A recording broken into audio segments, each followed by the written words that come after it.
Okay. Go ahead, Tom.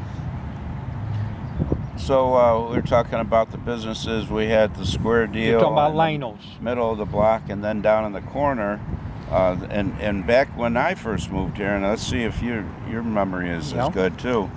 There were, I counted 13 or 14 bars in this 3/4 square block area, which included the bar at the hotel, Stanley J's. We didn't talk about the American Legion, and then one other one that a lot of the Sherwin-Williams people went to was Lino's 580 Club, right? And there was one in Jolly Inn. And there was one in Charlie Carly. That was across the street.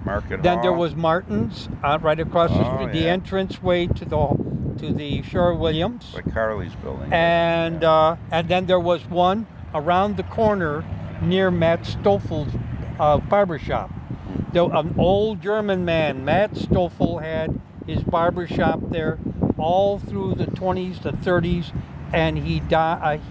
The last of it was 1949 or 1950. He passed away. He couldn't do it anymore. So back to Lino's. Let's focus on that Lino's. for a minute. Go ahead. Yeah. So go ahead. Well, then there's all right. So when we came down St. Lawrence Avenue, all right. Now this is current. I mean, in my memory, but most of the people are gone. The first house off the alley where the Madolos and the Madolos lived there, and the Alagrucci's. Then there was Mary Gabor, and then there was the Boscos, and then there was the Meninis, I believe. Next door, the next one going heading north was oh my God, I have a mental pause right there. The Stephanies. Then there was the Friegels. That was Lionel Friegel's parents lived there. Then the Beyers. That was my parents. The Mistros were next door. The Spillers were next door. Italia was next door to that. Then there was the Orlandis, the Brizzalis, the Frigos. Then there was the Bagaskis.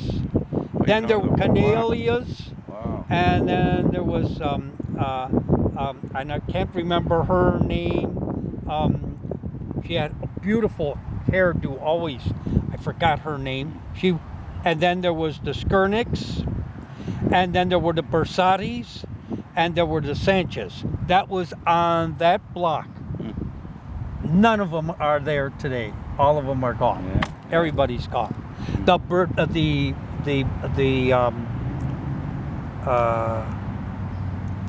was the name?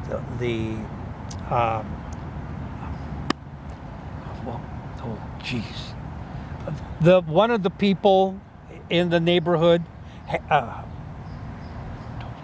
Bertoli's, had a restaurant on Western Avenue near York Street, an Italian restaurant. My parents used to go there. In Blue Island? And Blue Island, yes.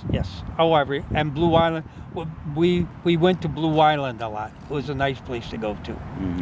Yeah, very nice neighborhood. Then across the street, we had there was the Frigos, the Carollos, and the Rosati's. Rosati owned the whole apartment building complex there. The what was his name? The Gregersons knew their name, but I can't think of their name. Oh God! And there was a family called the Besses. Mrs. Bess and her husband. They were well up in their 90s. In Pullman, when I was a little boy, they were the only people left that had an ice box, and she had to get cut wood to burn in her stove to bacon. She did not have a gas stove. They heated their home with black coal from Pullman Fuel. Pullman Fuel used to be on 111th Street, right across the street from Lionel's 115. 115th Street, right across the street from the 580 Club. And you had Tony and Kate's That was little diner there? that was a restaurant. Hot dogs, hamburgers. My mother used to go there all the time. And Richie Sheehan? Richard. Sheehan.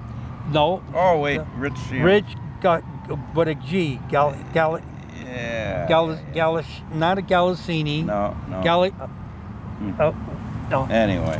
He had his wife and a daughter, and his daughter was a humongous, massive woman. Oh. She died very, very young in age. She Yeah. was obese. Yeah. There was no doubt about it. So that was a She service loved her station. pasta. That was a gas station there. Yeah. Giardinelli, was it? Oh, and then the Savises had the restaurant where had the grocery store where Jim Calasari has the glass block business. Oh. Okay. That was Ted's grocery store. Yeah, that was another grocery store we had. They were Greeks. Italians. Italian. Yeah, the Savises. They had a grocery store there. Their son worked there. Remember Tony and Kate's? Tony and Kate's, my mother used to work when she couldn't get somebody for waitressing, and my father did not want my mother working. But she'd go and then me and my brother would stay at Ann Maffei's house, and we would on the third floor, 113th and Langley, and watch them as the trains were moved on that dolly, going in that side of the building, then over on, they get the brake work done there, they did upholstery work, and it went all the way down until it was then put back online to go into service. Now those were passenger trains then. Oh, okay. Yeah, I remember when the passenger train business was going. Yeah. We're talking the 40s. Yeah. Oh. We're talking the 1940s. Uh-huh. Yeah, I remember Ann Maffei. Now we even go to to the point. My mother would call me on Tuesdays at around 7 o'clock, and during the summer, she had Eddie, yeah, Fibber McGee and Molly, the rest of the radio programs. There were certain radio programs that I had to be home to see, to hear, not see. We didn't have TV. There was no TV then.